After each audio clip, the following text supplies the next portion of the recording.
जय श्री राधे। आज के इस भाग में महाराज जी ने बताया है कि अगर हम रात्रि में सोने से पहले कुछ नियम बना लें तो नींद भी अच्छी आएगी और दिन भी उत्साहपूर्ण व सकारात्मक रहेगा। क्या है ये नियम, आइए जानते हैं। राधा वल्लभ लाल। शयन का समय आप अंतिम समय समझो। उस समय इधर उधर देखो मत, इधर उधर चिंतन मत करो। बहुत सूक्ष्म बात है। आपकी रात पवित्र जाएगी, आपकी रात भजन में जाएगी और आपकी रात प्रकाश में होगी, अंधकार में नहीं होगी। और ये गुरु कृपा से प्रारंभ में ही बात डाल दी गई थी कि सोने के समय जरूर बैठना है, शयन करने के पहले हमें बैठना है। कुछ बातें डिलीट करनी है, कुछ बातें पुनः स्थापित करनी है। बैठकर हमें अपनी दिनचर्या पर दृष्टि डालनी है। आज गलती क्या हुई, ये प्रारंभ में ही गुरुदेव भगवान संन्यास मार्ग में जिन्होंने हमें नैष्ठिक ब्रह्मचर्य का उपदेश किया था, उन्होंने ये बात डाल दी थी कि आपकी दिनचर्या कैसी हुई आपको रोज जांचना है। उनमें से जो गलती हुई वो अपने दिमाग में बैठालना है। जो बातें आपके साधन के विरुद्ध है उनको नष्ट करना है। उनका नष्ट करना मतलब उनको स्वीकार ना करना होता है। जो गलती हुई आगे से ना हो, क्यों हुई ऐसा समझो। और ये सब करने के बाद एकदम शांत हो जाओ और भगवदाकार, जैसे कोई मरने पे नहीं होता, सारी वृत्तियां समेट लेता है और बस। अब शयन हमारा ठीक होना चाहिए। अपने लोगों से कुछ गलतियां हो रही, देखो कोई भी सत्संग में बात होती है तो कहीं ना कहीं से तरंग आ रही है, वो हमें जरूरत है उस बात की, तो उसको संभालना चाहिए। अगर आप एकाग्रता पूर्वक सत्संग सुनेंगे तो आपको कभी प्रश्न नहीं करना पड़ेगा। आज अगर प्रश्न उठ रहा हो तो सुनते रहना, एक दो दिन में उत्तर आ जाएगा आपके पास। वो तरंग आएगी, वो आपसे वही प्रसंग हटके आ जाएगा, एकदम प्रसंग से हटकर वो बात आ जाएगी। ये तरंग आकर के बुलवा देगी, क्योंकि सर्वांतर्यामी गुरुदेव आपके भी हृदय में ईश्वर भी है, तो वही बुलवा देंगे। कुछ साधक क्या करते हैं, प्रमाद स्थिति करते हैं कि जैसे दिन भर सेवा परिचर्या या जो भी गृहस्थ हो या विरक्त हो, अब रात्रि के समय वो समझते हैं कि अब सोने जाना है, थोड़ी देर मनोरंजन कर लेते हैं। तो मोबाइल है, टीवी है या मानसिक है, वो इधर उधर मन को, और फिर शयन करते हैं। उनकी रात पूरी अंधकारमय काल रात्रि हो जाती है, साधन को नष्ट करने वाली बन जाती है और अशांति। सुबह वो निरुत्साहित उठते हैं, सुबह वो खोए हुए उठते हैं, सुबह वो अपने को अधूरा पाते हैं, उत्साहहीन। अब वो केवल बनावटी रह जाता है, आंतरिक खोखले हो जाते हैं। इसलिए आप रात्रि को संभालिए, रात्रि को संभालिए। शयन के समय आप बहुत सावधान रहिए, तो सुबह आपका संभल जाएगा। सुबह संभल गया तो पूरा दिन संभला रहेगा, रात्रि संभल गई तो पूरा जीवन संभला रहेगा। बहुत ही एकांतिक वार्ता है।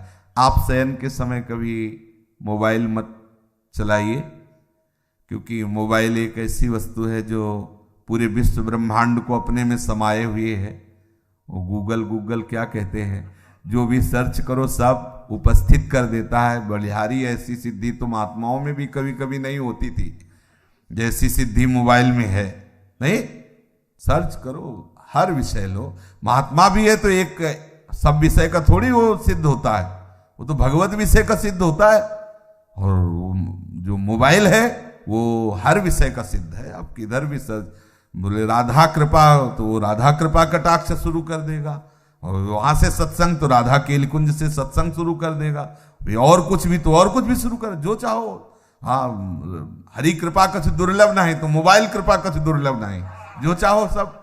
अब साधक तो वैसे ही, जो साधक का मन है वैसे ही, मतलब तूफान समझो। अब उसको एकांत मिलाओ, शयन, दरवाजा बंद, बोले अब तो भजन करते हुए डूबना है, वो डूब गए। मोबाइल बहुत बड़ा सहयोगी भी है। जैसे हम गुरुजनों के वचन उसमें रखे हुए हैं, सत्संग, तो आप अगर मान लो बहिर्मुख हो रहे हैं उस समय, अब कुछ सत्संग अपने रखे जाते हैं कि ये सत्संग हमारे लिए औषधि, जैसे खांसी की अलग दवा, बुखार की अलग दवा होती ना, ऐसे ही अपने लोगों को भी अपनी डायरी में, जैसे ना कि जब साधक को काम सताए तो कौन से सूत्र चाहिए, वो अपने तय कर लेते हैं कि ये बात इसको नष्ट करने। जब साधक को क्रोध सताए तो कौन कौन से सूत्र, जब हमारे अंदर ऐसी, तो वो चीजें एक अलग होती हैं। तो मोबाइल मानो एक नई डायरी, उसमें आप अपना चयन कर सकते हैं कि 4 सत्संग शरणागति के हैं, 4 सत्संग ये वैराग्य के हैं, 4 सत्संग ये अनुराग के हैं। जब हमारा मन जहां विचलित हुआ तो ये हम सुन सकते हैं। तो अगर हम कुमार्गगामी प्रयोग करें तो बहुत बड़ा हमारे लिए हानिकारक है, और अगर सन्मार्ग में साधक के लिए वास्तुतः नहीं जरूरत है। अगर सही पूछो तो भगवत कृपा से नहीं जरूरत है। अब लौकिक ये सब व्यवहार की तो बात अलग ही है, वो क्या जरूरत नहीं है, वो गुरु कृपा से अभी तक प्रयोग में नहीं आया, अभी तक पास नहीं है। अभी लोग अपना रखते हैं तो ये लोगों के लिए ही रखते हैं, अपना करो, जो उनसे बात करो। अपने पास नाम रूपी मोबाइल है, उसको सर्च करो, जिसकी जानना चाहो जान सकते हो, जो जानना चाहो जान सकते हो।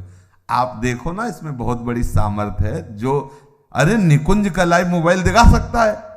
नहीं दिखा सकता। सर्च करो इस समय राधा प्यारी कैसे मुस्कुरा रही, भला दिखा दे। राधा प्यारी कैसे, ये राधा नाम सर्च करो, आपको दिखा देगा। राधा राधा राधा राधा राधा डूबो।